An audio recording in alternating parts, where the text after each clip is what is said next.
Hello friends, welcome back to my YouTube channel Abhilash Chandra food and నేను మీకు ఈరోజు పెరుగు పచ్చడి ఎలా చేసుకోవాలో చూపించబోతున్నాను. అదే అండి రైతా. దానికోసం మనం ముందుగా 500 గ్రాముల పెరుగు తీసుకోవాలండి. ఇది 500 గ్రామ్స్ ఫ్రెష్ పెరుగు. దీన్ని బాగా కలిసే విధంగా కలుపుకోవాలి మనం.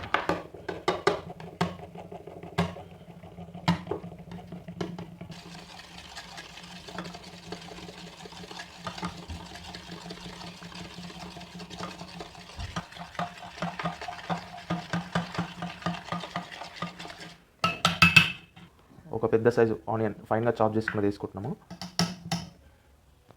1 టీ స్పూన్ జీరా పౌడర్, 1/2 కప్ క్యారెట్ తురుము, ఒక చిన్న కీరా అంటే స్మాల్ సైజ్ కీరాని హాఫ్ వేస్తున్నాను, ఒక స్మాల్ టమాటో ఫైన్లీ చాప్డ్, 2 రెబ్బల పుదీనా, ఒక చిన్న కట్ట కొత్తిమీర, ఒక పచ్చిమిర్చి చిన్నది ఫైన్గా చాప్ చేసుకున్నది, less than half teaspoon chaat masala, 1 tablespoon salt. ఇవన్నీ కలిసేదాకా బాగా కలుపుకోవాలి మనం.